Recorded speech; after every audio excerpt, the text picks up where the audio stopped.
Good evening everybody, my name is Sarah Jane Critchley. I'm the author of A Different Joy, The Parent's Guide to Living Better with Autism, Dyslexia, ADHD and more. I wanted to record a video for you today, the first one in the whole series, to get us started about the sort of things we might think about in terms of parenting our children who are just a little bit different. And delightful as they are, my children are very different to most, but that's okay. That's not a problem, that's a good thing. So, what are the top 5 tips, the 5 things that I would suggest are most helpful for dealing with our family and how we make our accommodations, how it works, what we do that makes things better for us? It won't work for everybody. These are the things that work for us. I've got my little list here, so please forgive me if I check back. Right, the first thing is warning. We need plenty of warning when we're doing things. I have a daughter with Asperger's, and I've also got a son with Asperger's and dyslexia. I have a husband who's on the spectrum, and definitely 2 cats who also definitely have Asperger's. So the way that this works is that we like to know what's going to happen. We like to know how we can deal with it. We like to know how long something is going to last. And we like to know when we can get out of it and come home to our safe space. So we need warning, we need planning, and we need somewhere safe to retreat to. There are a number of different ways of doing that. So the first thing is around planning events and knowing how you can get there.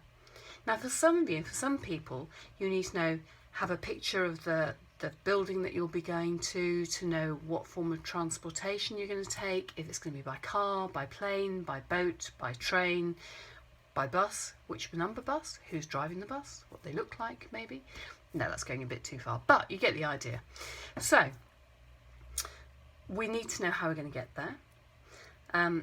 For us, that's not too bad. We're usually okay as long as we know what day we're going to be going, when we need to pack, what we need to take, and how we cope with it when we come back. And I learnt this one the hard way. When our children were 6 and 3, we planned an amazing Christmas for them, the most amazing Christmas present. We had decided to take our children on holiday to Centre Parks and not tell them.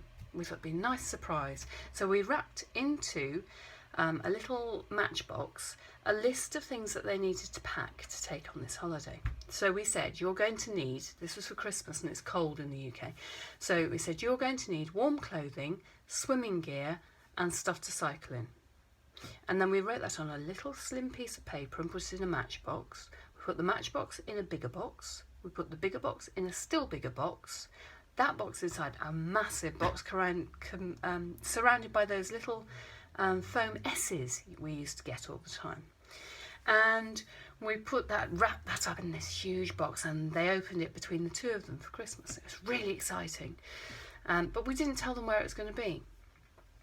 And we set off for this holiday on Boxing Day, and we couldn't quite work out why everyone was just really edgy and really bouncing off the ceiling. My boy, who then at that stage was about 3, was literally bouncing all over the back of the car and was completely vibrating with anxiety, and ran into the service station where we got something to eat and was just all over the place. I thought, how the hell am I going to deal with this? He's not usually this bad, so what do I do?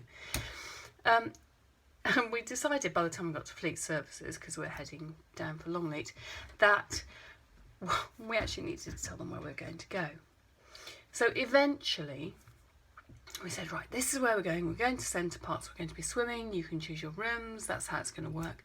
But still, it took ages for them to calm down, settle down. We arrived in the cabin that we had in the villa and put all of our stuff out. It took him over a day to relax, just to kind of understand where we're going, what we're going to be doing and when. And we learned from that actually we don't like surprises. We like to know what it is. We like to have new experiences, but we like to plan them and to understand how they're going to work and what we're going to do. So that's the first thing, plenty of warning.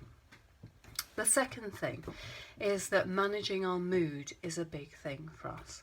So There will be things that happen that we think are not fair, are not just, and that we really take exception to. And that pretty much is all of us. So when that happens, we need to practice relaxing, and we do lots of mindfulness. We do lots of deep breathing. We have this wonderful thing that I was taught on a mental health first aid course called the one-armed seagull. And I might have to stand up so you can see this. So the one-armed seagull is when you breathe in and breathe out, and breathe in and breathe out. And the idea is you get someone to watch your hand and to breathe slowly and calmly as they do that. And I taught this to my boy, who is so good that when I get stressed, what he does is say, "Mum, do the one-armed seagull." So there I am, sitting there, feeling really stressed and anxious. And then he says, "Do the one-armed seagull." So what do? I go, "The one-armed seagull!" And I'm flapping away like mad. But what happens then is we laugh.